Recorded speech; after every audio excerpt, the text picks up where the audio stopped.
ISI,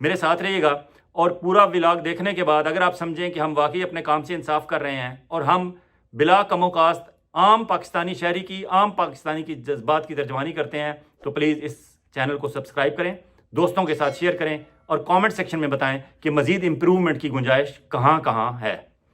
سب سے پہلے یہ دیکھتے ہیں کہ خط ہے کیا۔ یہ خط اسلام آباد کے 6 سینئر ترین جج صاحبان، چیف جسٹس آف پاکستان عامر فاروق تو چیف جسٹس ہوئے، بیسیکلی ان پہ ایک قسم کی چارج شیٹ ہے۔ ان کے بعد سیکنڈ موسٹ سینئر موسٹ ہیں جسٹس محسن اختر کیانی، جو اگر آج جسٹس عامر فاروق ریٹائر ہو جائیں یا سپریم کورٹ میں ایلیویٹ ہو کے چلے جائیں تو پیچھے جسٹس محسن اختر کیانی کو اسلام آباد ہائی کورٹ کا سینیارٹی کی بیس پہ جج بنایا جائے گا، تو وہ سیکنڈ سینئر موسٹ ہیں جسٹس محسن اختر کیانی۔ پھر ان کے ساتھ ہیں جسٹس محمود جہانگیری، طارق جہانگیری۔ ان کا جب یہ وکیل تھے، بطور وکیل پریکٹس کر رہے تھے تو اس وقت یہ اسلام آباد پاکستان پیپلز پارٹی کے ساتھ ان کا تعلق تھا۔ بہت اپ رائٹ ہیں، جذباتی انسان ہیں اور بہت اچھے آدمی ہیں، اسٹریٹ فارورڈ ہیں۔ انہوں نے بطور جج ان کا کیریئر اچھی مثالوں کے ساتھ ان کا نام لیا جاتا ہے۔ یہ اسلام آباد سٹی کے پیپلز پارٹی سٹی کے پریزیڈنٹ بھی رہے ہیں، لیکن بطور جج ان کا نام اچھا ہے۔ پھر جسٹس بابر ستار ہیں، جو جیو کے رپورٹ کارڈ پروگرام میں جسے عائشہ بخش کرتی تھیں اس وقت وہاں ایز اینالسٹ بھی تھے، اور یہ انٹرنیشنلی کوالیفائڈ ہیں اور بہت اچھے اپ رائٹ جج ہیں۔ جسٹس بابر ستار ہیں اس میں۔ پھر اس میں جسٹس سمن رفت امتیاز ہیں، خاتون جج ہیں، ان کی بھی اچھی شہرت ہے۔ پھر اس لسٹ میں جسٹس ارباب محمد ہیں، یہ وہی ارباب محمد ہیں جب ان کے سامنے کسی پچھلے دنوں میں جب 9 مئی کے واقعات کے بعد پی ٹی آئی کے منحرف لوگوں کو پیش کیا جا رہا تھا تو ایک بندے کو پیش کیا گیا اسی طرح کے پی ٹی آئی والے بندے کو، تو جسٹس ارباب محمد نے انہیں کہا کہ بھائی تم پریس کانفرنس کر لیتے، بچ جاتے ان ساری چیزوں سے۔ تو اس کا مطلب ہے کہ انہیں پبلک کی جو سوچ ہے، پبلک جو سمجھ رہی تھی اس 9 مئی کے واقعے کے بعد جو کچھ ہو رہا تھا وہ اس کو سمجھ رہے تھے، اور وہ اس کا اظہار کرنے میں بھی وہ ڈر خوف خطرے کا شکار نہیں تھے۔ پھر جسٹس اعجاز اسحاق ہیں۔ جسٹس اعجاز اسحاق وہ ہیں جنہوں نے 2 دن پہلے یہ کہا تھا کہ پاکستان بھر میں اگر 200 لوگ، بیوروکریسی کے اسپیشلی انہوں نے مینشن کیا تھا، 200 لوگ کھڑے ہو جائیں حق کے لیے تو ہمارے تمام مسائل حل ہو سکتے ہیں۔ یہ 6 جج صاحبان تھے، اور 7ویں جج جو اسلام آباد ہائی کورٹ میں ہیں وہ جسٹس میاں گل حسن اورنگزیب صاحب ہیں۔ وہ اس میں شامل نہیں ہوئے، حالانکہ ذہنی طور پر وہ بھی اسی گروپ کے ساتھ ہیں اور وہ بھی یہی سوچ رکھتے ہیں کہ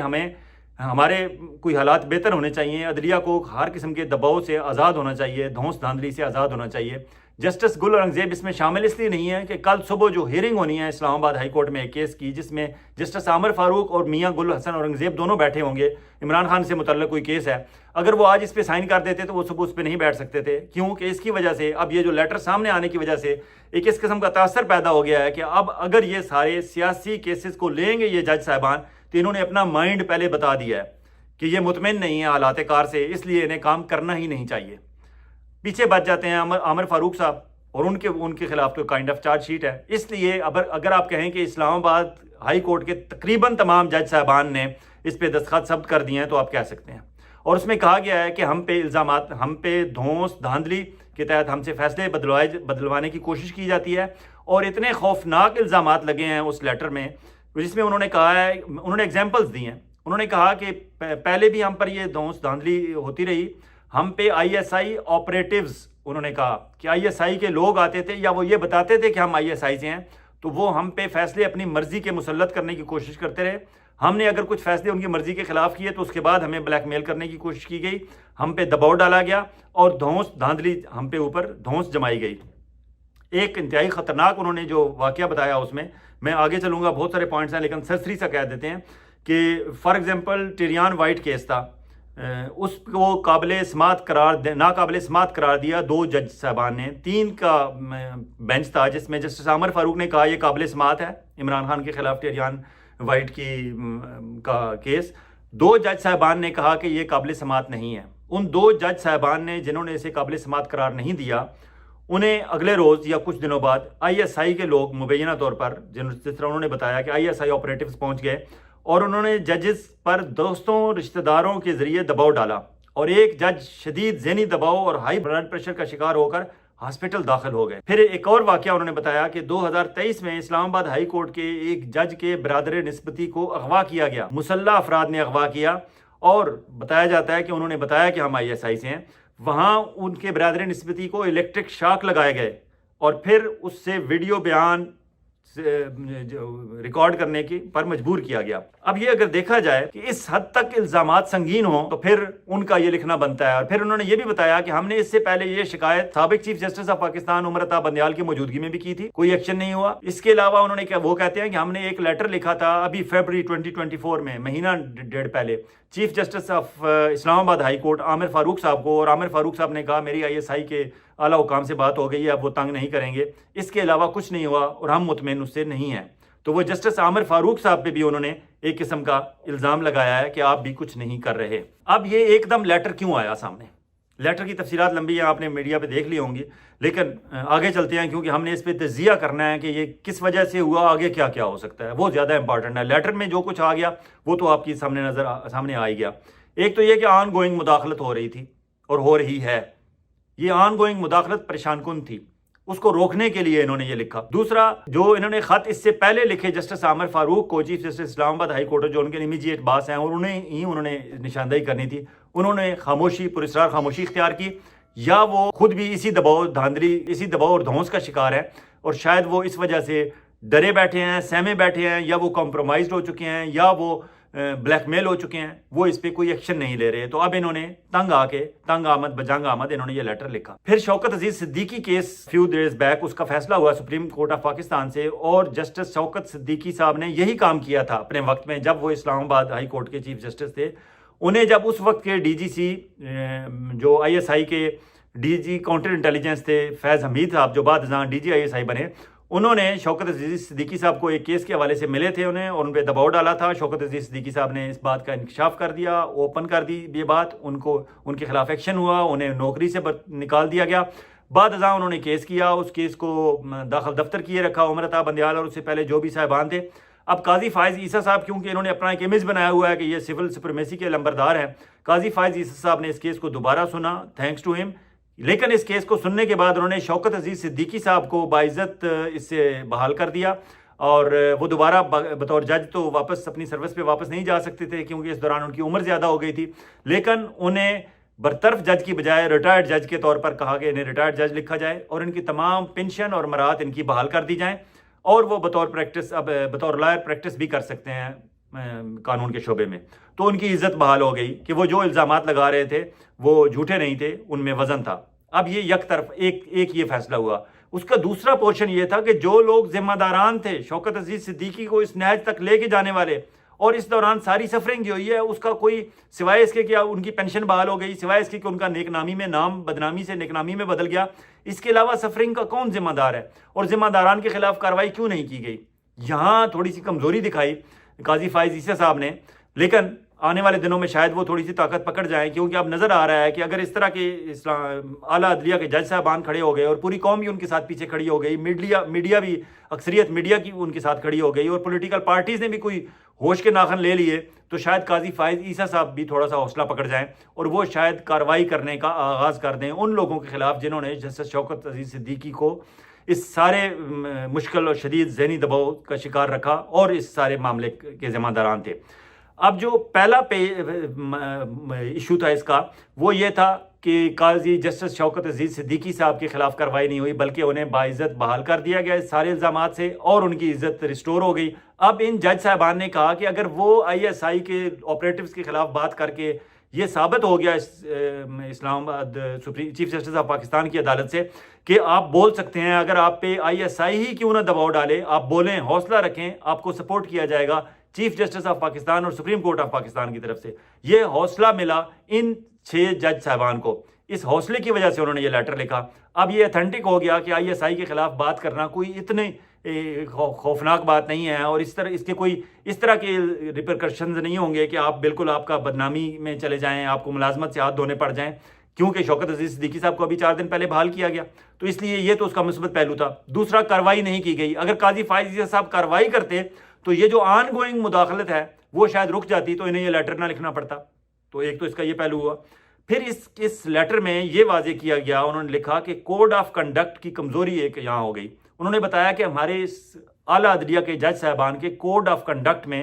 یہ واضح نہیں کیا گیا کہ اس طرح کی صورتحال میں جب آپ کو انٹیلیجنس ایجنسیز کے لوگ آ کے یا ISI آپریٹیوز یا دوسری انٹیلیجنس ایجنسیز کے لوگ آ کے اس طرح آپ پہ دباؤ ڈالیں اور آپ سے مرضی کے فیصلے لینے چاہیں یا فیصلے دیے ہوئے تبدیل کروانا چاہیں تو ہم نے کیا کرنا ہے بطور جج. تو یہ کوڈ آف کنڈکٹ کی بھی ایک کمزوری ظاہر ہوئی اور اب اس میں وہ رہنمائی چاہتے ہیں, اس لیے انہوں نے سپریم جوڈیشل کونسل کو یہ لیٹر لکھا. اب اس کا ایک پہلو یہ ہے کہ سیاسی فیصلے جو اب تک اسلام آباد ہائی کورٹ سے, کیونکہ جتنے عمران خان کے خلاف کیسز مینیپولیٹ ہوئے یا انیشیٹ ہوئے, چاہے وہ توشہ خانہ کیس ہے, چاہے وہ عدت کیس ہے, چاہے وہ سائفر کیس ہے, یہ اسلام آباد ہائی کورٹ سے ہو کے گئے ہیں متعلقہ جج صاحبان کے پاس. اور اب اڈیالہ میں جو ان کی ہیئرنگ ہو رہی تھی اور وہاں آنن فنن جو عمران خان کو سزائیں سنائی گئیں, اور پھر چوتھا ٹیریان کیس تھا جو قابل سماعت قرار نہیں دیا گیا اور انہی جج صاحبان نے نہیں دیا تھا, اور اس کے انہیں بعد میں انہوں نے جس طرح بتایا کہ ہمیں اذیت بھی برداشت کی اس وجہ سے. تو یہ سارے کیسز عمران خان کے خلاف, سارے کیسز جو ہیں یہ اس لیٹر کے بعد میرے خیال میں نل اینڈ وائڈ ہو چکی ہے ان کی کارروائی. ثابت ہو گیا کہ جتنے اسلام آباد ہائی کورٹ کے جج صاحبان تھے, جتنی کارروائی ہو رہی تھی, جو سلسلہ عمران خان کے خلاف آگے بڑھ رہا تھا, یہ سارا مینیپولیٹڈ تھا, یہ سارا کسی دباؤ اور دھونس کے نتیجے میں ہو رہا تھا. اب قاضی جو اسلام آباد ہائی کورٹ کے چیف جسٹس ہیں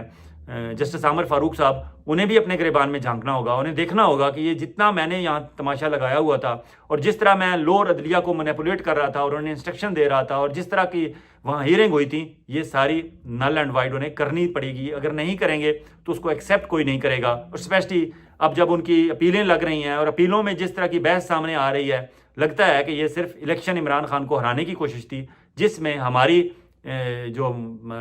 اپنا اسٹیبلشمنٹ ہے, ہماری ISI ہے اور ہماری مقتدر حلقے ہیں, وہ کامیاب نہیں ہو سکے. اب انہیں یہ سب کچھ ریورس کرنا پڑے گا, اسپیشلی اس لیٹر کے بعد. تو ریورس عملی طور پر وہ ہو چکا, اب اسے کرتے کب ہیں, کیسے کرتے ہیں, یہ بات کی بات ہے, لیکن اخلاقی طور پر کوئی جواز نہیں رہا ان جج صاحبان کا, ان فیصلوں کا کوئی اوقات نہیں رہی یہ لیٹر سامنے آنے کے بعد.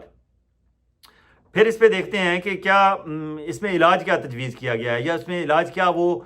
فورسی کر رہے ہیں. وہ دیکھ رہے ہیں کہ ہائی کورٹس کے ججز کا کنونشن بلایا جائے. Lahore high court, Sindh high court,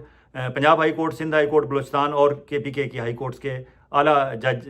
عدلیہ کے جج صاحبان کو بھی بلایا جائے, اسلام آباد ہائی کورٹ کے ان جج صاحبان کو بھی بلایا جائے, اور وہاں ایک کنونشن ہو اور وہاں ہر بندہ اپنے ایکسپیرینسز شیئر کرے اور یہ معلوم ہو کہ کیا واقعی اعلیٰ عدلیہ کے جو جج صاحبان ہیں, کیا ان کے خلاف بھی ایسا ہی کام ہو رہا ہے, اسی طرح کا دباؤ ان پہ ڈالا جا رہا ہے اور ان سے بھی مرضی کے فیصلے ہماری مقتدر حلقے یا ہماری انٹیلیجنس ایجنسیز اپنی مرضی کے فیصلے لینے کی کوشش کر رہے ہیں. تو یہ ایک بڑا پنڈورا باکس کھولنے کی طرف ان کے اشارہ ہے. دیکھنے ہیں کہ اس طرف یہ ہمت قاضی فائز عیسیٰ صاحب کو یا سپریم جوڈیشل کونسل میں لوگ جو بیٹھے ہوئے انہیں یہ حوصلہ ہوتا ہے اس طرف بڑھنے کا یا نہیں ہوتا. پھر انہوں نے اس میں بات کی ہے کہ ادارہ جاتی رسپانس کی ضرورت ہے. فار ایگزامپل, اگر ایک جج کو کوئی ISI کا آپریٹو آ کے اس پہ دباؤ ڈالتا ہے یا اسے دھونس جماتا ہے یا اس سے بلیک میل کرتا ہے یا اس کے قزیز رشتہ دار یا کسی کو اغوا کر کے اور پھر اپنی مرضی کے ان سے بیانات لے کے فیصلے تبدیل کراتا ہے, تو یہ سلسلہ کب تک چلے گا؟ اس پہ ہمیں ادارہ جاتی رسپانس چاہیے, ایز اے انسٹیٹیوشن رسپونڈ کرنا چاہیے. بہت اچھی تجویز ہے ان کی اور اس پہ ایز اے انسٹیٹیوشن رسپونڈ کرنا ہوگا ہماری اعلیٰ عدلیہ کو. دیکھیں عامر فاروق صاحب کی پراسرار خاموشی جو اب تک انہوں نے اس پہ ظاہر کی, اس پہ اب عامر فاروق صاحب نے یہ ڈیسائیڈ کرنا ہے کہ ان پہ عملی طور پر عدم اعتماد 7 میں سے 6 نے کر دیا, تو یا تو وہ استعفیٰ دیں, اور اگر وہ استعفیٰ نہیں دیتے, استعفیٰ دینے کے لیے انہیں کچھ نہیں کرنا پڑے گا, صرف انہیں اپنے گریبان میں جھانکنا پڑے گا, دیکھنا پڑے گا کہ میرا عمل پچھلے 6 مہینے, سال, 2 سال جب سے وہ چیف جسٹس اسلام آباد ہائی کورٹ بنے ہیں ان کا عمل کس طرح رہا, اور کیا اس لیٹر کا ایک ایک لفظ چیخ کر یہ نہیں کہہ رہا کہ عامر فاروق صاحب یو آر ڈن, اب آپ کو مزید ضرورت نہیں رہی اس کرسی پر بیٹھنے کی, آپ ایکسپوز ہو چکے ہیں. اگر تو وہ گریبان میں جھانکیں گے تو استعفیٰ دے کے کل ہی گھر چلے جائیں گے, لیکن مجھے امکانات اس کے کم نظر آ رہے ہیں کیونکہ ان کے گھر جانے کے ساتھ ہی اور بھی بہت سارے لوگوں کو گھر جانا پڑ جائے گا. یعنی دوسری طرف یہ ایک امکان ظاہر کیا جا رہا ہے کہ یہ جو جج صاحبان ان کے خلاف اب جس طرح کے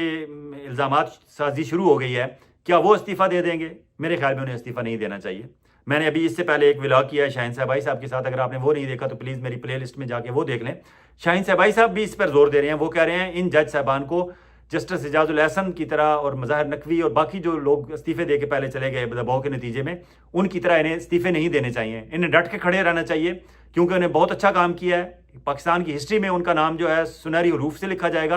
اور انہیں یہ بھی یاد رکھنا, ذہن میں رکھنا چاہیے کہ پوری قوم ان کے ساتھ کھڑی ہے. اس لیے انہیں ڈٹ کے کھڑے رہنا چاہیے. ناظرین میں سمجھتا ہوں کہ بات لمبی ہو رہی ہے اور ابھی بہت سارے نکات ہیں جن پہ بات کرنا ضروری ہے. اس ویڈیو کو یہاں ہی ختم کرتے ہیں